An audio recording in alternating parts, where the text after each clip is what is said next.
Good morning, students. Today we'll be studying the concept of reference, review, and revision. Students, this is very important concept for any judicial examination or even for the matter of LLB examinations. So we call it 3R, but they are different from each other. First of all, let's talk about reference. It is given under section 113 of CPC, that is Code of Civil Procedure 1908. Now reference is done to the High Court. We have to remember this point कि reference हमेशा High Court ही जाएगा. अब इसकी conditions क्या है? Why the reference is sent to the High Court and who sends it? Subject to such conditions and limitations as may be prescribed, any court may state a case and refer the same for the opinion of the High Court. So कोई भी court भेज रहा है case for what? For the opinion of the High Court, and the High Court may make such order thereon as it thinks fit. So court is sending to the High Court for its opinion that case. Now why that court is sending? उसका answer हमें proviso में मिलता है. Provided that where the court is satisfied that case pending before it involves a question as to the validity of any act, ordinance or regulation, or of any provision contained in an act, ordinance or regulation, the determination of which is necessary for the disposal of the case, and is of opinion that such act, ordinance, regulation or provision is invalid or inoperative but has not been so declared.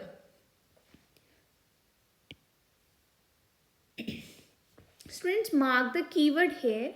The keywords are that it involves a question as to the validity of any act, ordinance or regulation or of any provision. कोई question है जो act की validity या provision की validity से related है, which is necessary for the disposal of the case, जो case की डिस्पोजल के लिए जरूरी है और कोर्ट को लगता है कि वो इनवैलिड और इनऑपरेटिव होना चाहिए. कोई ऐसा कोई एक्ट है मान लो जो उसको लगता है कि इनऑपरेटिव होना चाहिए, लेकिन अभी has not been so declared by the high court to which it is subordinate और बाय द सुप्रीम कोर्ट. अभी सुप्रीम कोर्ट और हाई कोर्ट ने उसको इनवैलिड या इनऑपरेटिव नहीं करा गया है. तो ऐसे कोई भी केसेस जो आते हैं, the court shell state a case setting out its opinion and reasons thereof and refer for the opinion of the high court. Court अपना एक ओपिनियन और रीजंस लिख के भेज देगा और हाई कोर्ट का ओपिनियन लेगा कि वेदर सच प्रोविजन और whether such act is actually inoperative और इनवैलिड और नॉट. ऐसी सिचुएशन में हम क्या करते हैं, हम कोई भी कोर्ट एक केस को रेफर करता है. So these are the essential ingredients for the reference to High Court. Now let's see review. अब review क्या कहता है? Review is done subject as aforesaid any person considering himself aggrieved. कोई भी person जो अपने आप को aggrieved समझता है.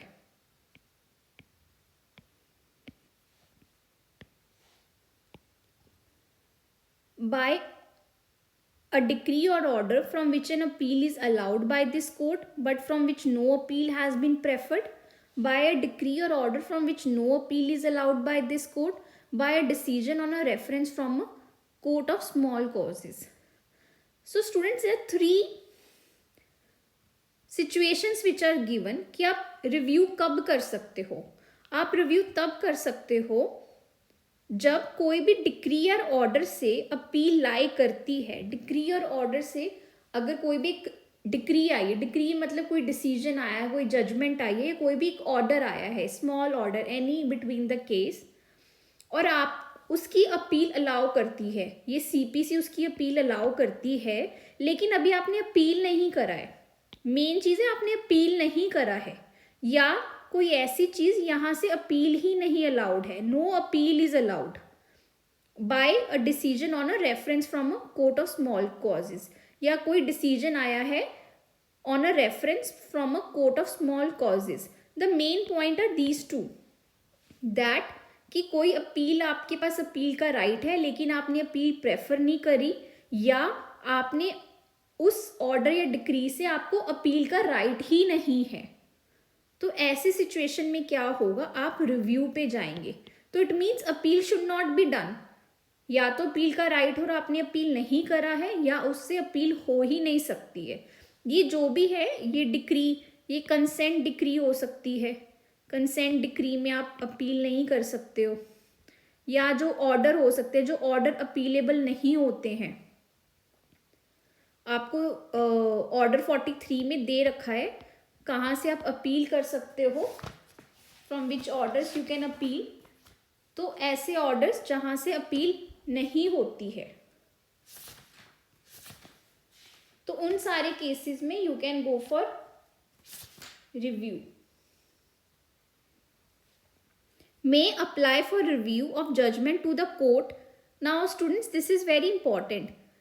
Review of judgment to the court which passed the decree or made the order, and the court may make such order thereon as it thinks fit. अब important क्या है इसमें कि यहाँ पे रेफरेंस में हम जा रहे थे हाई कोर्ट. आप ये देखो, रेफरेंस में we are going to high court, और यहाँ पे कहाँ जा रहे हैं, यहाँ पे we are going to the court which pass the decree. Review of judgment to the court which pass the decree और मेड द ऑर्डर. तो उसी कोर्ट के पास रिव्यू के लिए जा रहे हैं जिसने डिक्री या ऑर्डर पास करा है.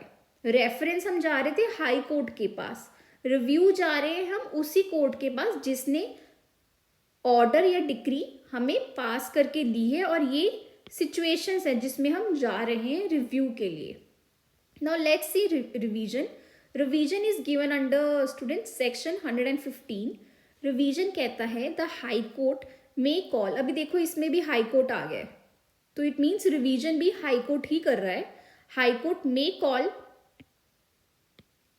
any for the record of any case which has been decided by any court subordinate to such high court, and in which no appeal lies thereto, and if such subordinate court appears, high court करेगा, उस कोई भी case का record मंगवा लेगा high court. उसका मतलब revision है.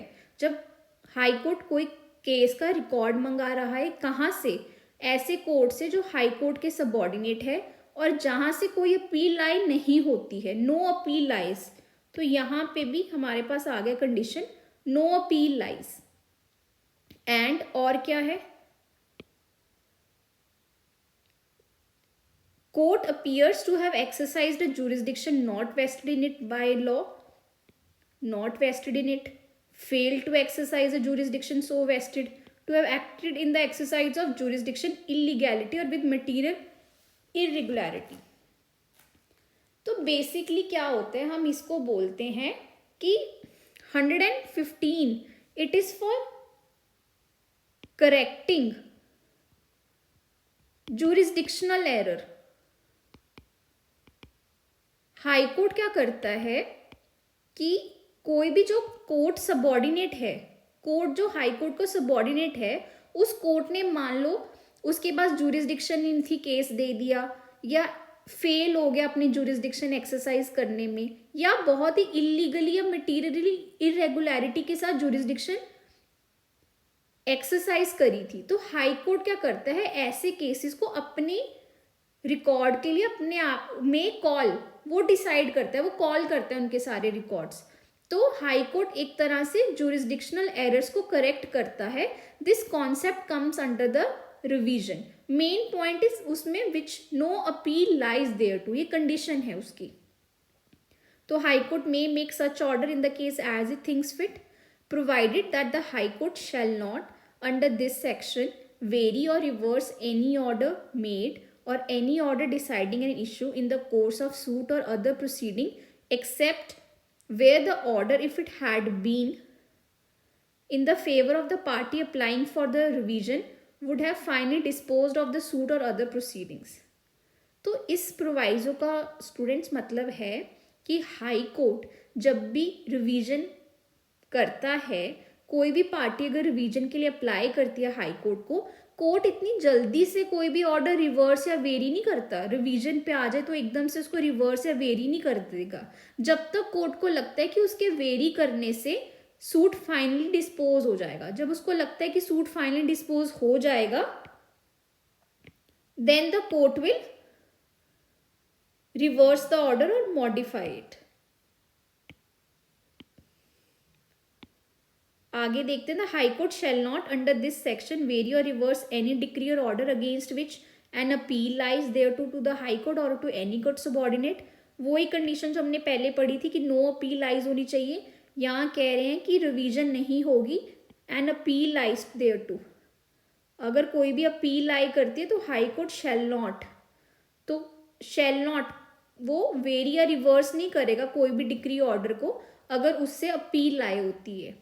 A revision shall not operate as a stay of suit or other proceeding before the court except where such suit or other proceeding is stayed by the high court. अगर उसने revision के लिए high court ने कोई case call करा है तो अपने आप से वो स्टे ऑफ सूट और प्रोसीडिंग नहीं होगा जब तक हाई कोर्ट उसको नहीं बोलता. This is what this line is saying, that it shall not operate as stay of suit except where such suit और proceeding is stayed by the high court. अगर हाई कोर्ट खुद stay करता है तो ही स्टे होगा.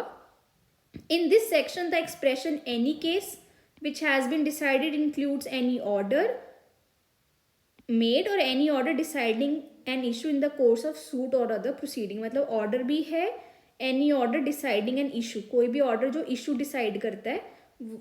Between the case so many issues are decided, limitation issue, jurisdiction issue, all those any order. And there is important one more point that revision जो हम है वो मेंटेनेबल नहीं होती है इंटरलोकेटरी ऑर्डर्स को. मीन्स जो इंटरलोकेटरी ऑर्डर्स होते हैं means which are not so essential, they are not so essential for the merits of the case. जो मेरिट ऑफ द केस के लिए एसेंशियल नहीं होते उन केसेस पे रिवीजन डज नॉट लाई. तो ये इंटरलोकेटरीज पे रिवीजन नहीं होगा. ठीक है, तो revision does not lie on interlocutory orders. Interlocutory orders जो नॉर्मल ऑर्डर्स होते हैं केस के बीच में, उस पर रिवीजन नहीं लाई करेगी. So these were the 3 major concepts. अभी I will take you one more interrelation in this, that is see these points. ये लिमिटेशन एक्ट में जस्ट सी वन थिंग, आप इसको मार्क कर लीजिए. Article 124 for review of judgment 30 days. Then there is article 131 that is revision, that is 90 days. ये simple है, just I am not going in detail of limitation, only I am telling you one thing. time period क्या है, that is 124 article में limitation का schedule में दे रखा है कि 30 डेज के अंदर अंदर आपको रिव्यू फाइल करना है और रिवीजन का टाइम पीरियड कितना है 90 days. So you can interlink there.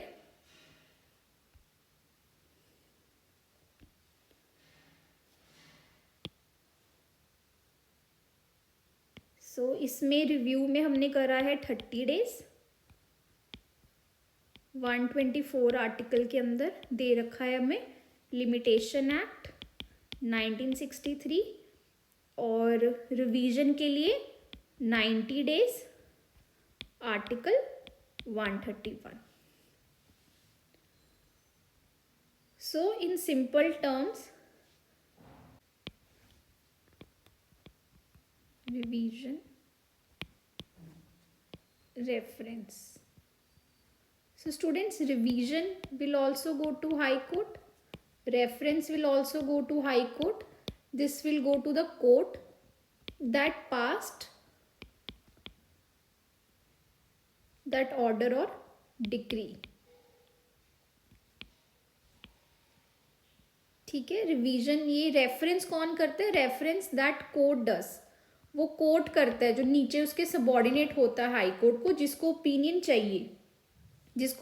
चाहिए कि जो ये क्वेश्चन है वो वैलिड है या नहीं है ऑन एनी क्वेश्चन, उसकी क्वेश्चन ऑफ एनी एक्ट और प्रोविजन, उसकी वैलिडिटी पे।